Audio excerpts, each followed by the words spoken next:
That's PFCs. Uh-oh.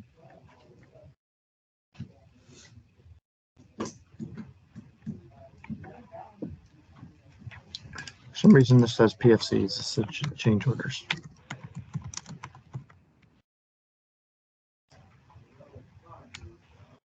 I hope nothing else has changed.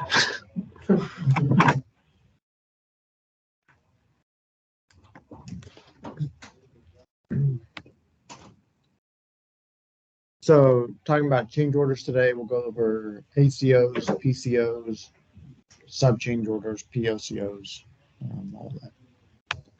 So in the process manual, section 3.1, it specifically talks about change orders and related documents.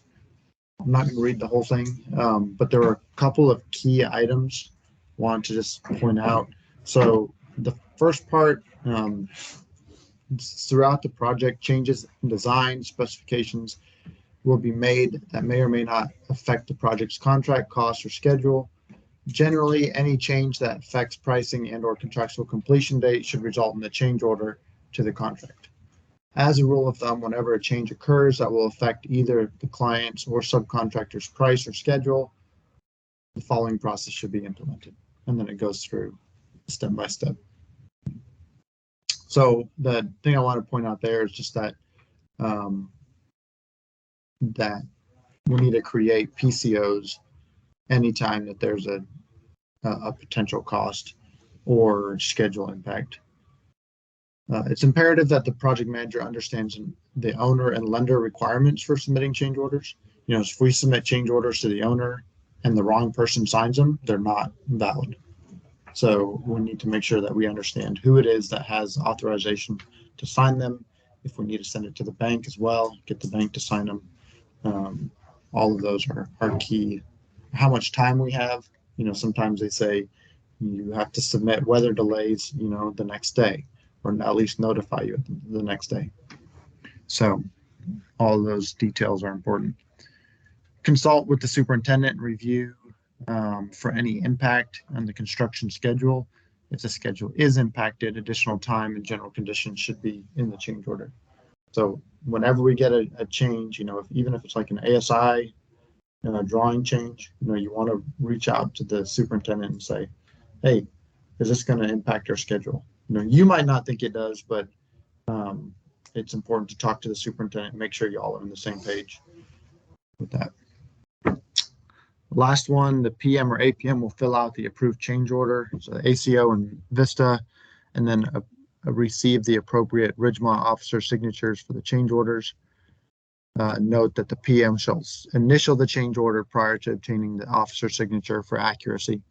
So we'll go through this at the very end, but talking about, you know, who can sign what, it'll be clear there.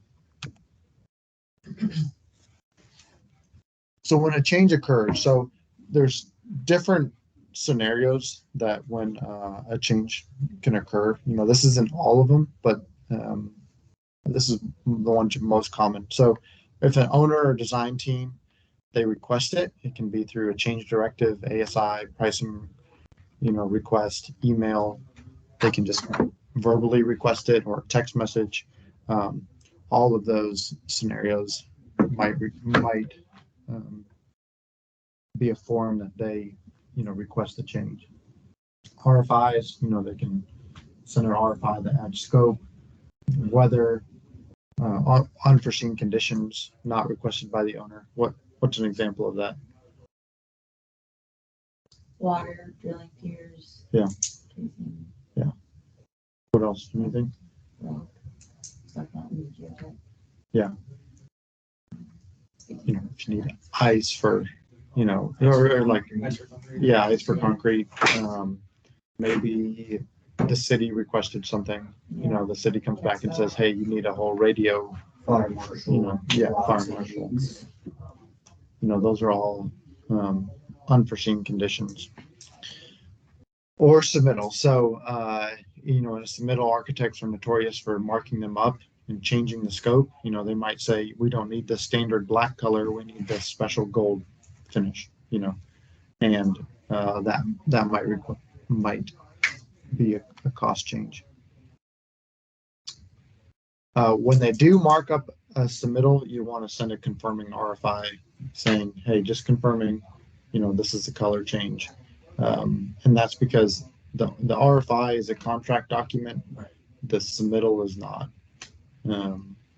So when a change occurs, create a PCO immediately as a placeholder. I think that's pretty self-explanatory. What we want to do is be able to track all the changes that are happening. Someone, the last time we did this, they said, the owner asked for so much, and they just say, well, can you do this? Can you do that? Can you do that? And it's good to put placeholders on there. And they were saying that the owner doesn't like to see all those on the log. They just want to see actual change orders, not just all the potential change orders.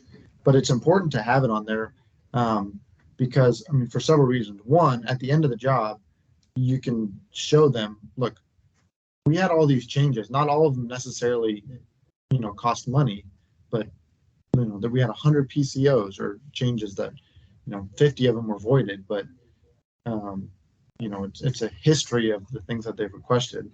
Or, they might ask you to switch all the plugs to black, and then you give them a price, and then they come back and say, no, we're not going to do that, right? If you were to delete that PCO, then later they're going to come back and say, I thought I told you to switch them all to black. It's like, you did, and you said no. So if you create that PCO, it keeps a history of all the changes that they've requested. And yeah. Is there a formal way to record rejected PCOs other than just putting rejected in there? Because obviously if they sign it, it's approved. Is there just an email that says rejected or? No, it's a good question.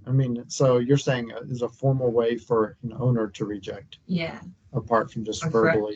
For us to I know we put it under the status rejected, but to your point right now, we didn't reject this. I don't know. Do you know what I mean? Yeah, that's a good question. I've never thought of that. I would think that an email is sufficient. The likelihood that they're going to come back is very slim. So especially if we put rejected sufficient. And then that's in the PCO log and it's in our agenda every week. Right. If it's a big, they sit on it too. If we're not aware to say rejected, for them to say rejected, they just won't answer it. Right. It's just pending forever. Right. Yeah. So you could put a date by it and then you revisit. You say, if you decide you want this, then we'll revisit the cost, because this cost isn't the same cost as it is 3 months from now. Yeah. If you're going to sit on this until the day before we need it, I'm going to have to pay overtime. It's a different cost, so you can put a date, requested response by, and then you close it out if you haven't heard since then and say, haven't heard about this PCO. We're going to go ahead and close it out and revisit it at a later date if you guys decide. And then they'll be like, whoa. It's like, well, you need to make an answer. You need to give us an answer. I'm not sure how everyone else does it, but whenever we're doing the agenda weekly, I usually always go over pending change orders. So that everyone on the call, everyone on the call is my witness. Right. So if he says no, not moving forward, everyone's also on the call. Right. Right. And it doesn't hurt, to your point, if you're walking with the owner that says, oh yeah, don't change the ceiling, just send a follow-up email saying, we'll go ahead and close this out. Yeah. They're definitely not going to renege on it if they know that there's written confirmation. Request pricing from some contractors and suppliers. So when a change happens and you send it to the subs, you always need to include a date. Say, I need a date by, and if I don't hear from you, then I'm going to assume there's no cost associated with this. Now, if you know that they have cost associated with it and they have not provided you with a change order, you've got to follow up. It does nobody any good for people to do work for free, because most of the time what ends up happening is we end up paying something, because we're trying to be team players with the sub. And you're more talking about like when new drawings come out, right? Yeah, if a new So drawing comes out and you see they added 10 bollards, right? And you send it to the steel guy and you're like, let's just see if he catches it. Like that does nobody any good. No. Like it doesn't do us any good, doesn't do them any good. The owner will pay for it. So get that number from them and Yeah. you Yeah, know, and good practice that I've done and I don't know, just like I said, I don't know how everyone else, but good practice is if there's ever any drawings coming out, I want a write-up from the architect, or whoever sent that, a write-up of exactly what changed with clouded areas, because sometimes they get Yeah, lazy. sometimes they don't call it. Yeah, sometimes you get lazy and they just send you drawings and expect you to go through 20 drawings and find every little slightest of differences. It's like, no, I want a write-up. So not only am I holding you accountable, mhm, if you miss something on that write-up, then mhm. we have something to go back to the owner and be like, look, it wasn't on the write-up. Civil engineer missed it too. Yeah. So how are we They supposed still to do do narratives? that? Rarely. So I like to put most liability on Yeah. the engineers. Yeah. And like if they're writing, they're putting something like, you're liable for that. Like, Right. If I missed it, you missed it too. Right. The owner's gonna have to. Right. Right. You know. It's at least that we have a better leg to stand on, so definitely request narratives. May or may not get it. Kind of to your point about, not doing things for free or trying to get around to cutting the corners there. You don't want to put yourself in a position where you're owing favors to subcontractors or Yeah, that gets messy. because that gets messy too real quick, where it's like, well, we did this for you. Why can't you throw me some more money here? Let me ask Yeah. you this, right now we have drawings that are issued in for permit, right? You're gonna get your comments back, you're gonna reissue drawing, final comments, reissue. Like, do you expect them to get narratives with those as Heck well? yeah. I do. Yeah. Say anything. I Yeah, just they did that should. They should with the permit drawings. They should at least have like what the city requested them to change, and then they should have a narrative. It might be, you might be pushing back. You might get some pushback from them, but But I mean, it's fair, it's like, Yeah. like, it's part of your job. To Right. keep up with these changes equally as it is my job. Right. Well, especially in permit drawings, because they don't cloud it on permit submitted That's right. drawings. So yeah, I think asking for narrative is fair. Yeah, I just did that today with my civil engineer, tried to just send me construction sets after permitting. I'm like, okay, what changed? He's like, oh, could couple. He's like, well, get me a write-up, so I know exactly what changed. So I can get it priced up. Haven't heard back from him, so. It's gonna take a couple follow-up emails, I'm sure. So subs must provide complete backup with itemized breakdown. If they just send one lump sum thing, ASI 2, $10,000, no, that's not going to work. You need to be able to defend that cost to the owner. So if the owner comes back and says, well, how much of this is material? How much of it is labor? How many square feet do they add? All of those questions, you need to be able to defend it. What's their markup? Is it 20%? Is it 25%? Is it 15? You don't know. So you want to make sure that it's detailed so that you can defend it. Also, what's helpful is when you send the PCO, even if you show that you reviewed, quantities, you reviewed percentages for markups, that just gives a level of confidence to the owner that you're not just passing on the information. If you did your own takeoff, for I know on Porsche there was like a bunch of metal panels that were added and then a bunch that were removed.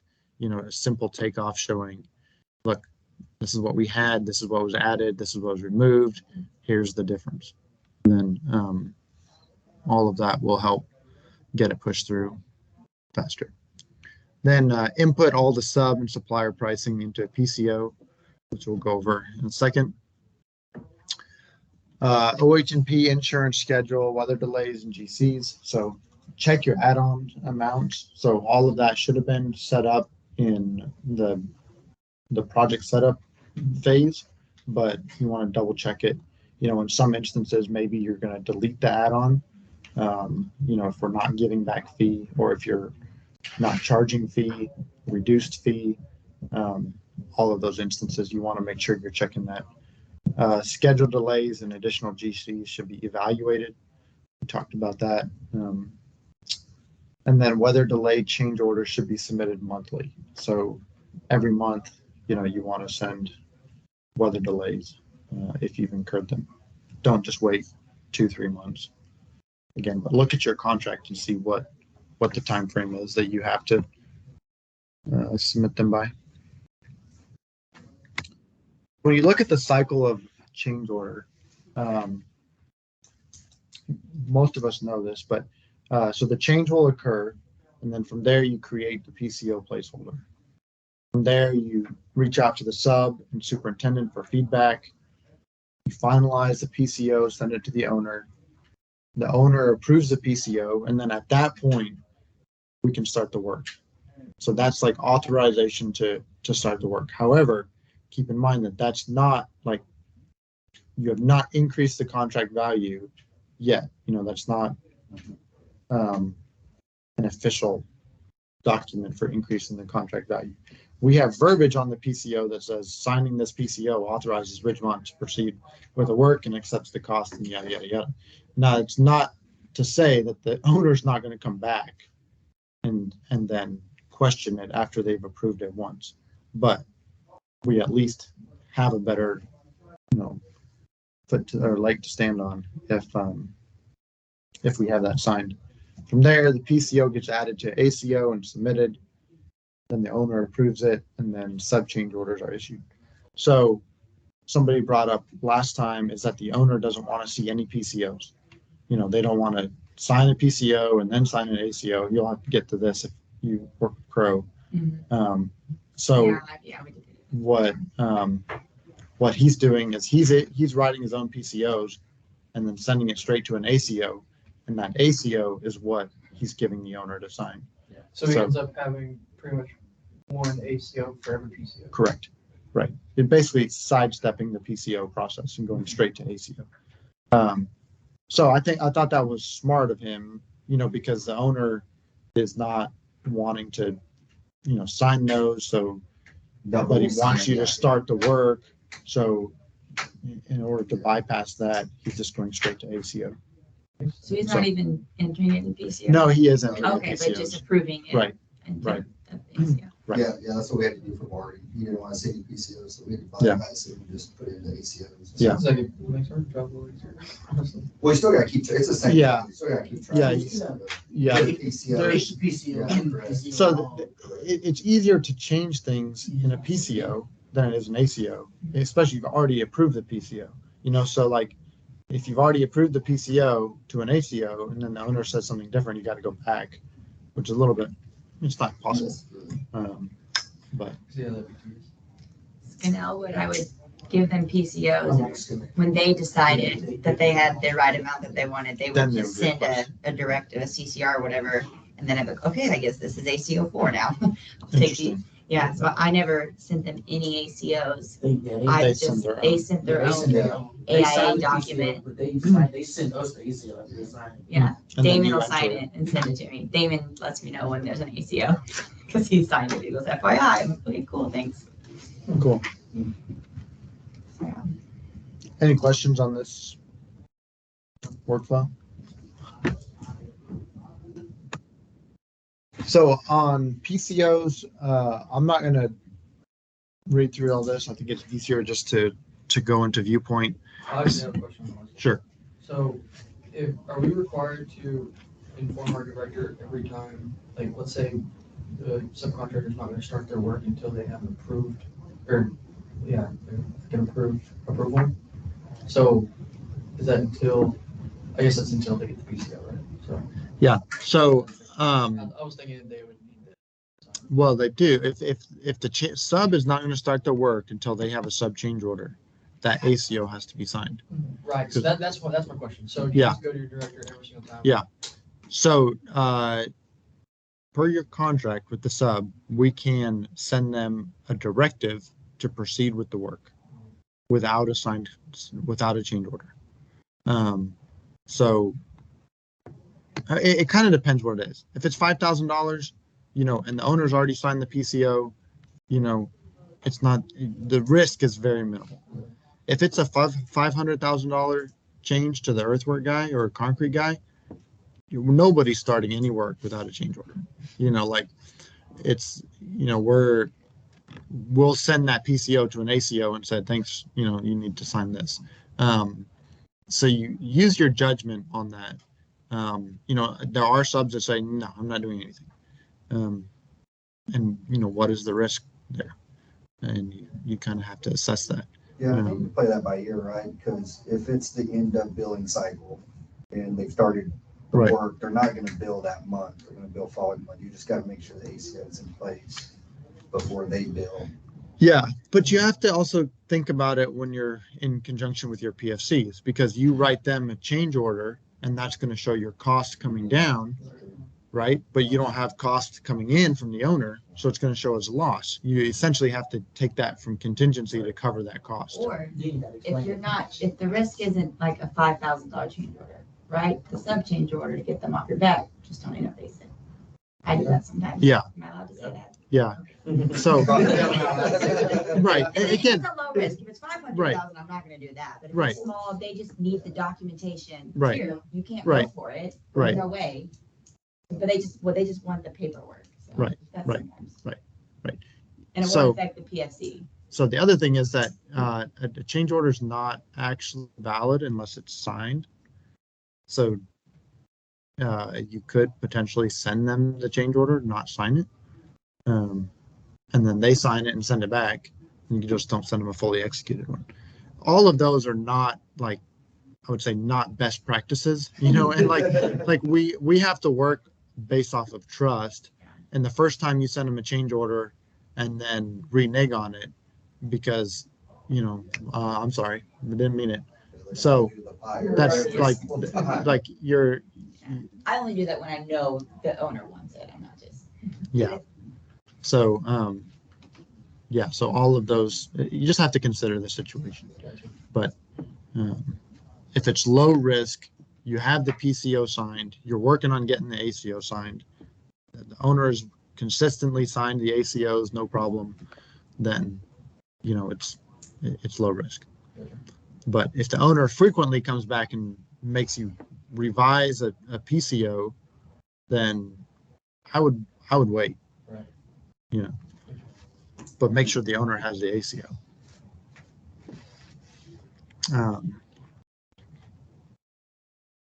Yeah, okay, so getting to PCOs and Viewpoint.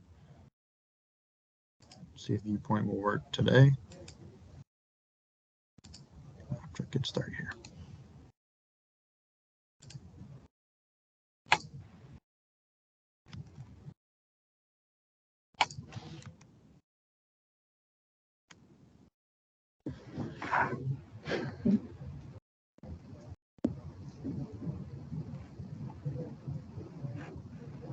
All right, so project management programs, pending change, pending change orders.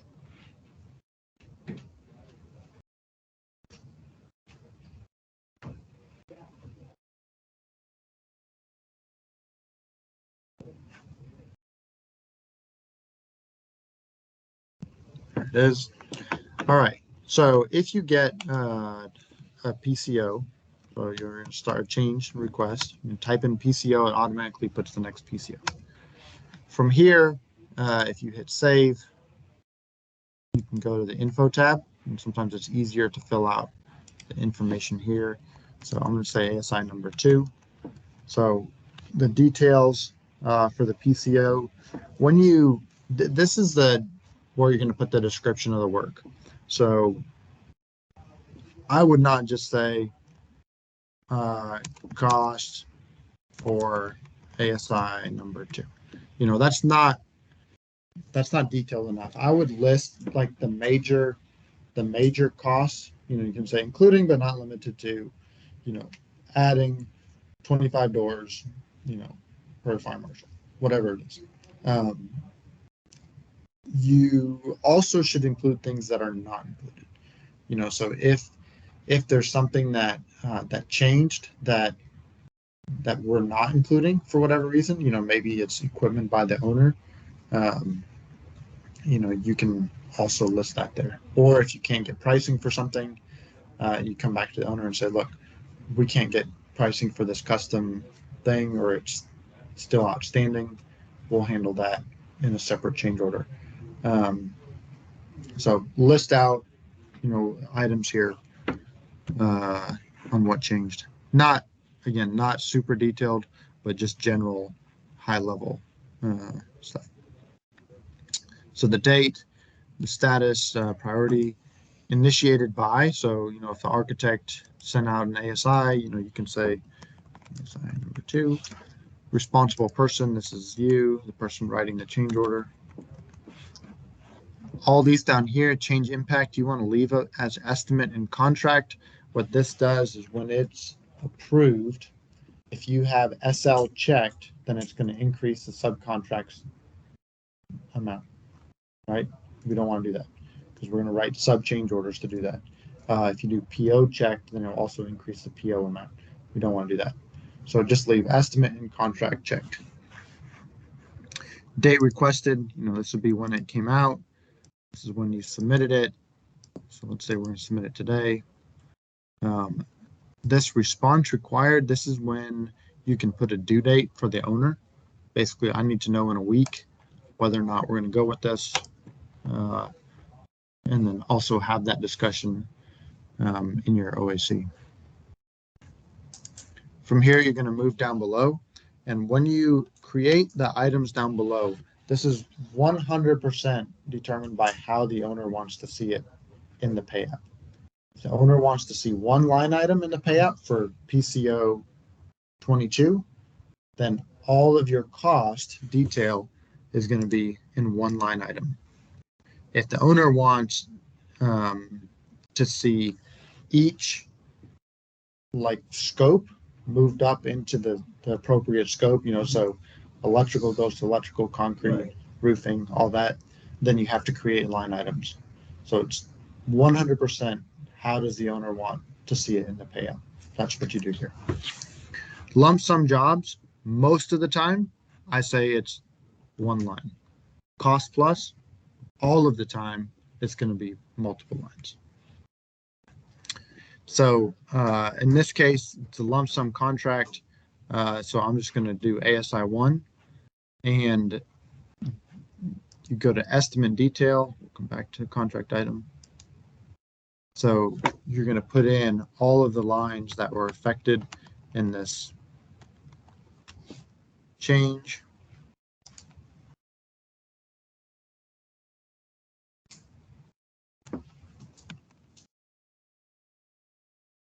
Okay. You can also put details on what's changed here in these notes, and it will show up along with that phase. So if the owner on Porsche, the owner wanted to see what changed for electrical, and Emma had in the notes, what changed for electrical. If you have a narrative, you could copy and paste the narrative. That is one way to do it. But I'd say most of the time you can just put it up here in the details. The estimate amount is however much the sub is saying it's going to be. So in this case, we'll do that. You want to look at your add-ons. So this is, in this job, 5% OH&P, 0.5% of insurance. And then you don't need to do anything else over here. If you have, if it's going to take time, you put change in days here. So if it's 2 weeks, you're going to do 14. This is calendar days, not construction or weekdays. Also, a good thing to do if you do have a change in days is to say,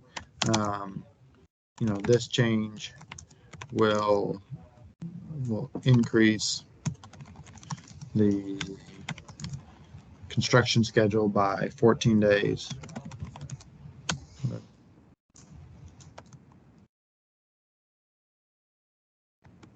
The new contractual completion date will go from 10, 1, 2, 3, 2, 10, 15, 2, 3. You want to include the date where that change is going. You know, so you want to say from this date to this date. We don't want to just say is now 10:15, right? Because it doesn't say how many days it moved, and it doesn't say what you're calculating that on. The reason why you want to do that is if you submit two change orders that both have time on them, you know, they should be stacked, you know, like this one and then this one. But if the owner rejects one, then your dates are all wonky, you know, so you want to make sure that you're clear about it will go from this date to this date. And then if they approve both, then it needs to be adjusted accordingly. Is that? It makes sense. I guess my question, I guess this is just me trying to wrap my brain around understanding the process at this point. So if you send this change order where it moves the substantial completion date, contractual completion date, excuse me, and they don't approve it, they just say, we're not gonna approve this, we want this still on October 1st. Then you're going to say, we can't do that, or it's going to cost more money. Gotcha. Okay. Um, So then you have to justify, okay, what's it gonna cost to make that date originally that they don't approve it to be moved to the 15th? yeah, if they come back and say, yikes, I didn't realize it's going to take 14 days. Why is it going to take 14 days? Then you can explain the process on why it can be 14 days. You know, we're already, you know, we have a sequence in place, you know, that, and this is adding additional scope for $22,000. It's going to be another 2 weeks. Or you can say, we can't get the fixture for 2 weeks, you know, so we're just be twiddling our thumbs because we need that now.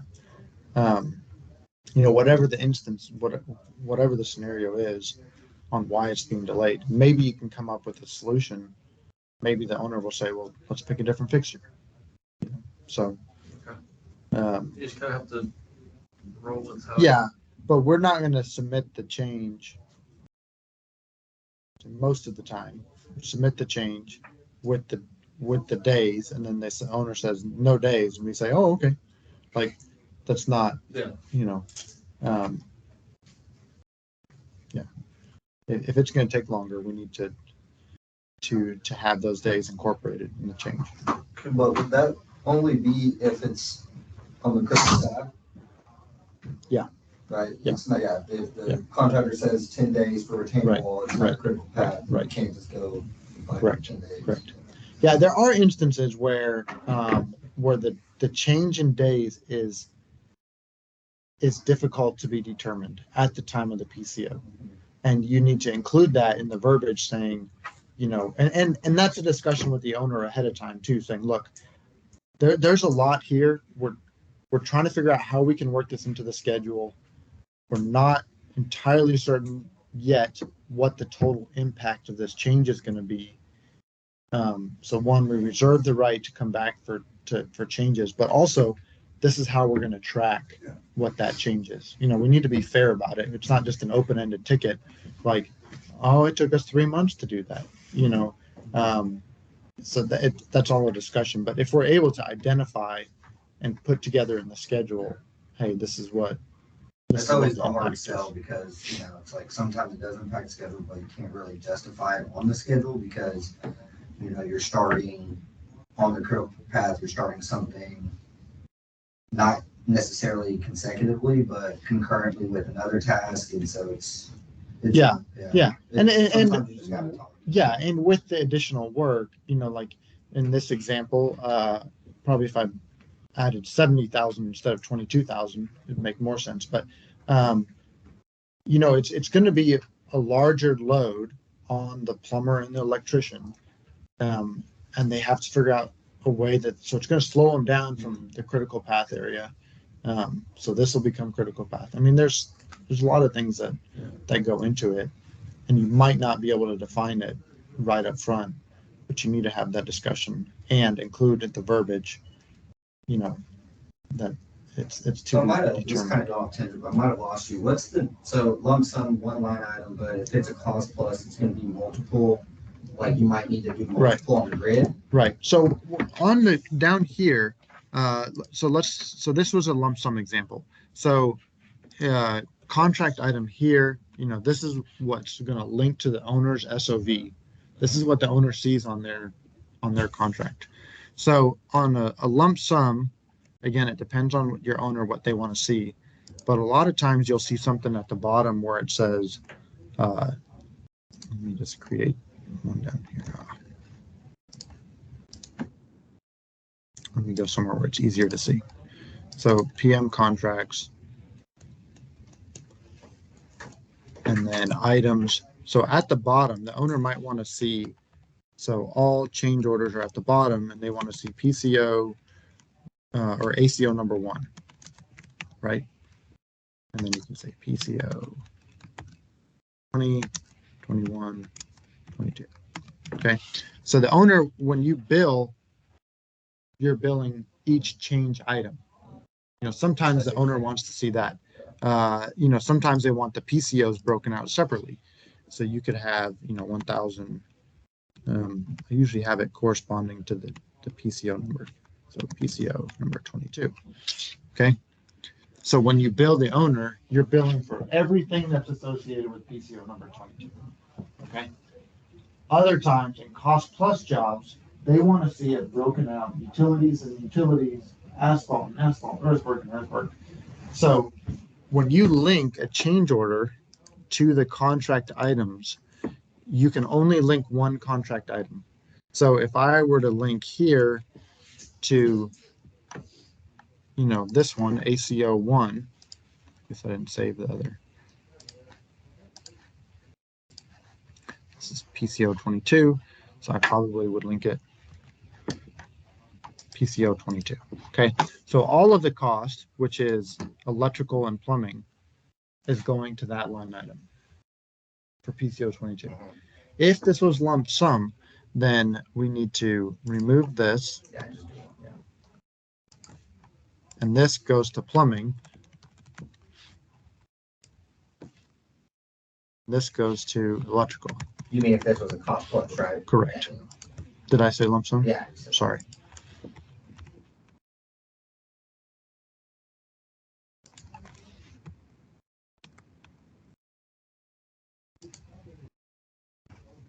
So then this would again be plumbing,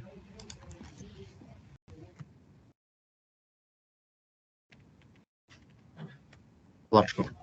Okay, so then that money is going to get moved to those line items. Does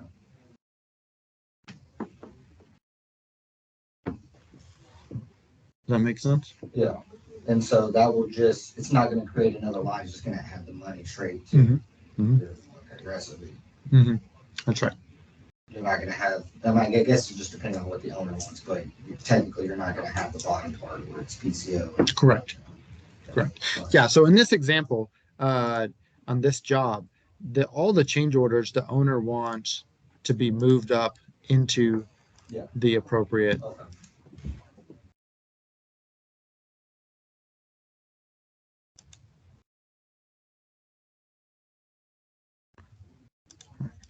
Sorry, Steve. Sorry, Steve. About to fix anything. If I could comment with lump sum, I know you made like that item 1,000 and had 3 PCOs in there. I find it very difficult to have multiple PCOs in one line item because when you're billing for it, you're like, I'm only billing for 30% Correct. of PCO 20. Yeah. And so you kind of forget what you already billed for. Right. So hopefully the owner doesn't want to see it just as that and they'll let you Yeah. break down the PCOs. So That even was so confusing. so, I would recommend doing this if they want to see like ACO 1, which is PCO 20, 21, and 22. You can then create a line, and this can be $0. It's just a heading. Yeah, that's what Yeah. And then you create, you can even indent them, a little bit. I've seen a good practice too that starting at a number like 1,000 is your ACOs, PCOs, and literally just every PCO Mhm. is its number. Yeah. That's what you just 1001. said. Yeah, that 1022. Right. Yeah. But that's not specific to the ACO though. That's just Right. specific to all change order, all PCOs, and they're really not organized by By ACO at all. ACOs. Yeah. Yeah, that way way you, too. you're always you can always just immediately go to matches your change order log, and Yeah. I can see both ways. I like it organized by ACO, but I also thought that was pretty good thought to just list them all under one section in order. So in order to approve the PCO, you're going to have a contract item here. Right. So I'm going to delete this one real quick so we can see. So we get to the point where we have this, how we want it. We have the description, everything. So we can just go options, reports, RCC, proposed change order request.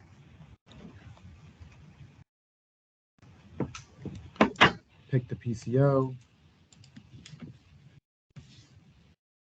Here it is. You want to look it over. So at the bottom here, there's verbiage that says contract will be increased by 14 days. So it used to say, and we'll go from this date to this date, but we took that out again, because if you have multiple PCOs submitted, it can get kind of weird with the dates. So it just says contract time, but review this, make sure it's accurate. Include the sub backup and any other backup. Maybe you did your own takeoffs. You can include that as well. Do you know the notes locations? We Those are helpful. talked about that. So, if you have notes here, so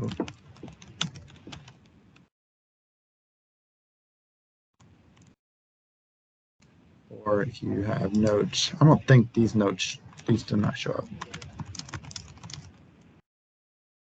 I don't think. And then you can do it on the grid too on the bottom. It's a different spot. Over here. On the far right tab, grid info estimate. Yeah, I don't know what I'm sure.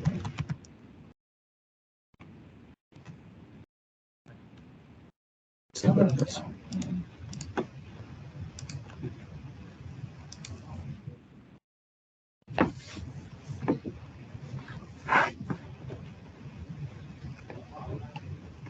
So, they do show up. Oh, okay.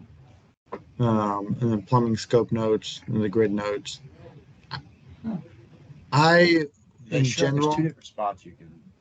there's 3 spots. There's these ones that say Uh-huh. these do not show up. There's plumbing scope notes and then grid notes. Okay. So the grid notes are on the grid tab, and then plumbing scope notes are on Right. each. Right.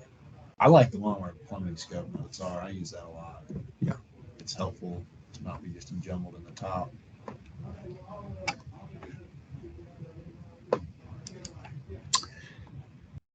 Submitted it to the owner, and now owner signs it and sends it back. It's time to put it into an ACO. So the first thing you have to do is you have to go create the ACO. So project management, approve change orders. New one. Oops.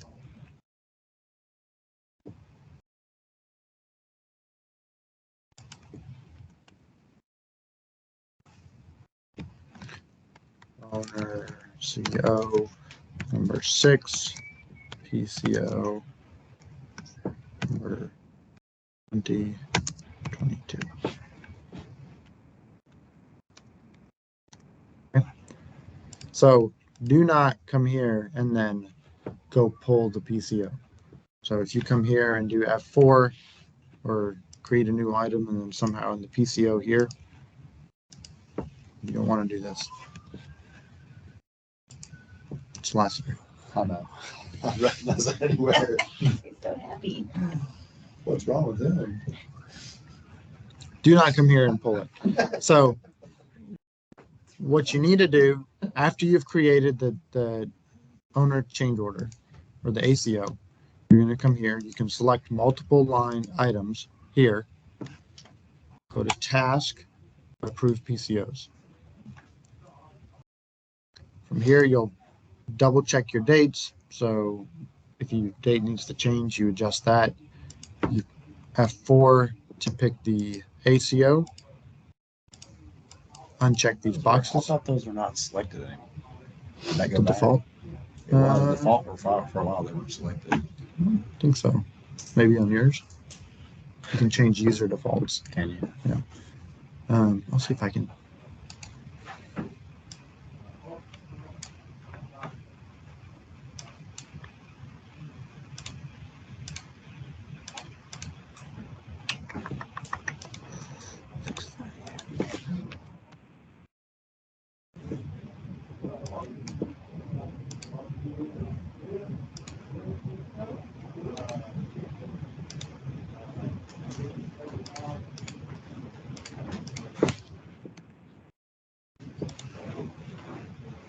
Well, they might always be unchecked now. If you hit approve, so it's going to tell me, would you like to assign all of them? Yes. So it's going to tell me they approved, and then one of them has errors. All right. One was, or two had errors. So one was approved, two had errors. Why do they have errors? No contract items. So if you click on PCO items here, it'll tell you missing contract change order item on that one, and then the next one as well, missing contract item. So that was for this change order here, the four folding partitions, no contract item. But it is partially approved, right? It sent one. Did it send one through? It sent this one. That's why it's orange, because it's partially So approved. you should go through this because this can be tricky, because if you don't see that and you see a change order, this has happened more than once. A change order goes through partially, you'll still see that change order in an ACO, and it may not bring all the items with it. Correct. Yeah. So here I need to put the contract item for this line folding partition.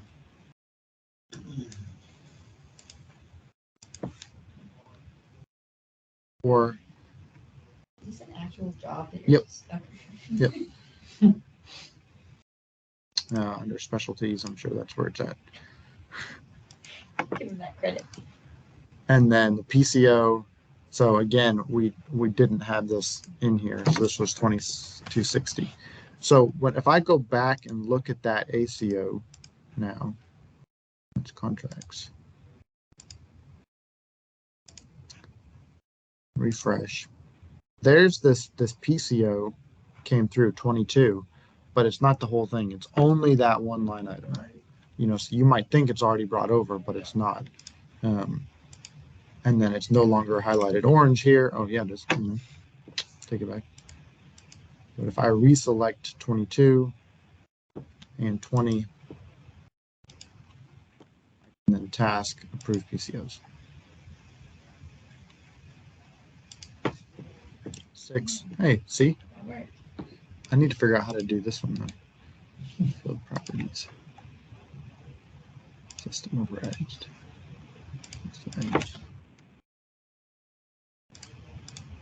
There, I saved y'all some time. Approve. For everybody? Or we Yeah. have to go do that So it was system overrides. I'm used to having on check. 2 PCO items were successfully approved. So go to the ACO, refresh. There they are. All 3 lines. Options, reports, RCC, PM approved change order, preview.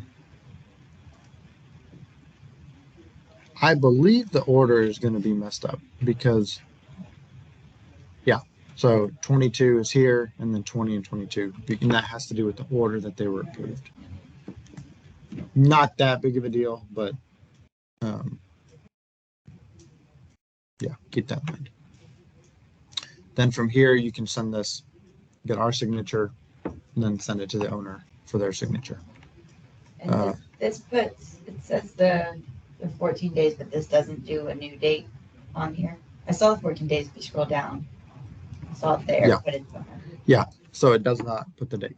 So all that's in the PCO. So when you submit this, you want to include the cover sheets for the PCOs that have been signed. Right. No need to include the whole PCO.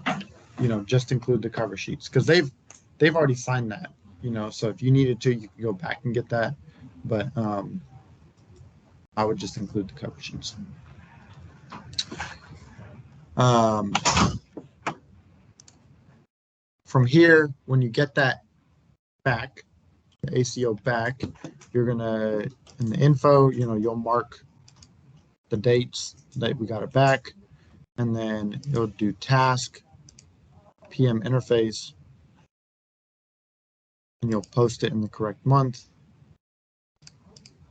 or whatever month it is, validate, post. And that sends it over to the accounting side. I'm not going to do that. I need to undo all the things that I've done. So what I'm doing here is if your ACO has not been interfaced and you need to change the PCO, there's this button down here that says unapproved item, and that kicks it back to the PCO module.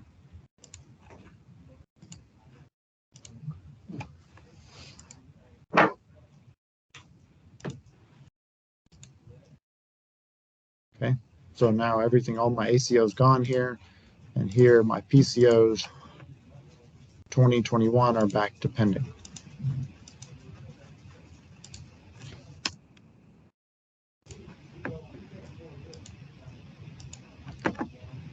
To delete a PCO, you have to delete each line item.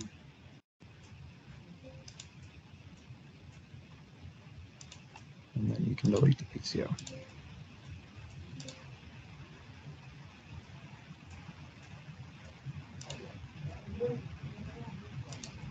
All right, so after you've done your ACO, got it back, we can do a sub change order. So it's all in here, sub change orders. This is the same, it's the same for sub change orders and purchase order change orders, except you have subcontract change orders or you have PO change orders, depending on which one it is. So PM subcontract change orders.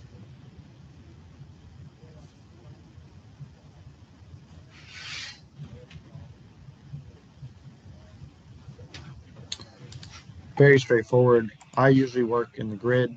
So you're going to F4 and figure out what that change order is, or that sub automatically puts the next change order, and then ASI number 2.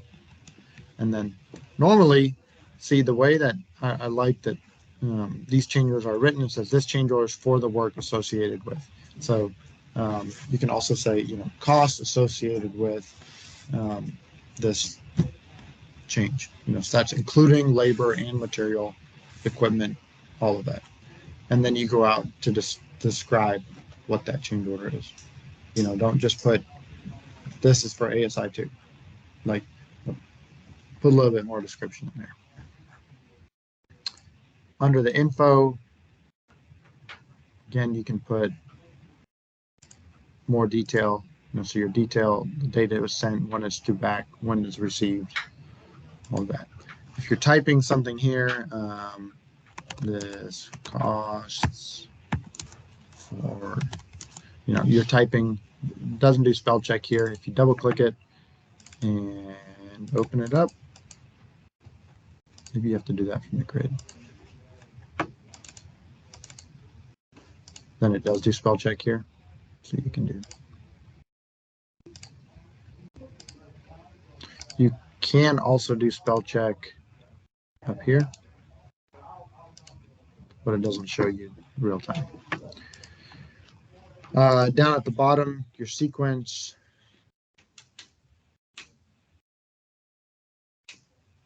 Come on. All right. New. It's SL item. So the SL item here, you can think of it that their contract is the first line item, and then everything after that is the change orders. So you just want to let it auto-populate a new number. The phase code you want it to go to, and then the dollar amount here.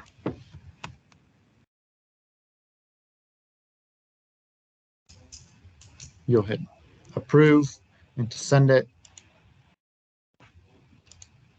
you have to go to the email or the button up here,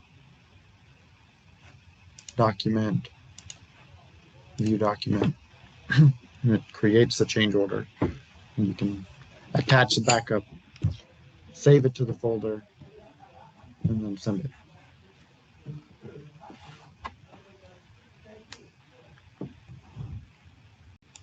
Let me create it.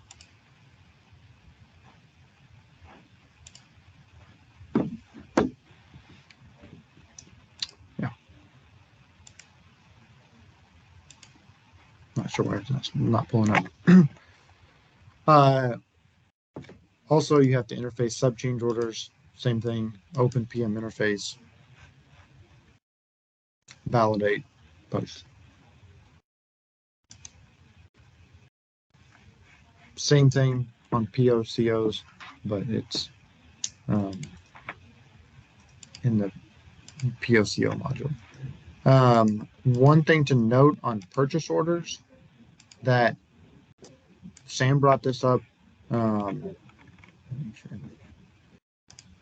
You want to make sure, this probably only pertains to you, Austin, but when you have multiple line items in a purchase order and you're getting more of the same line item, so let's say 2x10s. So you have a purchase order for, 500 2x10s, right? And then you need 200 more. You want to add those 200 to the order already that has 500. That way, when they're billing 2x10s, you can see how much money you have left on 2x10s.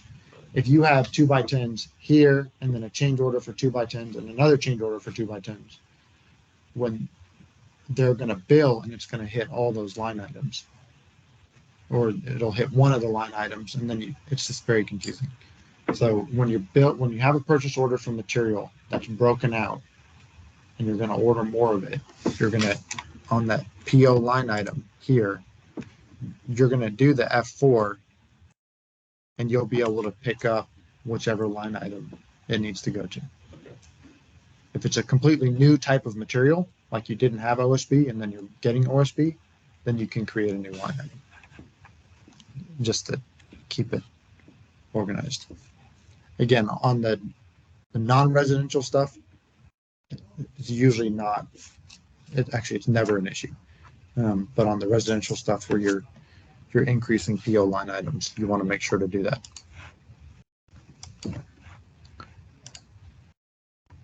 The last thing I wanted to go over was signature authorization levels. So they're listed here. So APMs can't sign anything. So PMs can sign PCOs up to 250,000, sub change orders up to 10. Senior PMs 500,000, sub change orders up to 25. PX, any PCO, sub change orders up to 50, and then directors and VPs can sign anything. So keep that in mind when you're issuing change orders.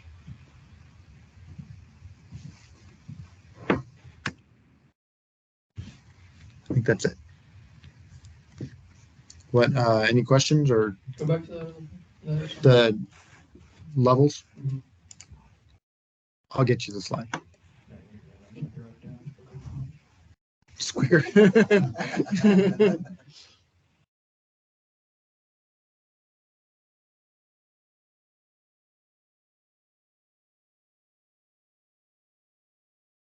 Anything else?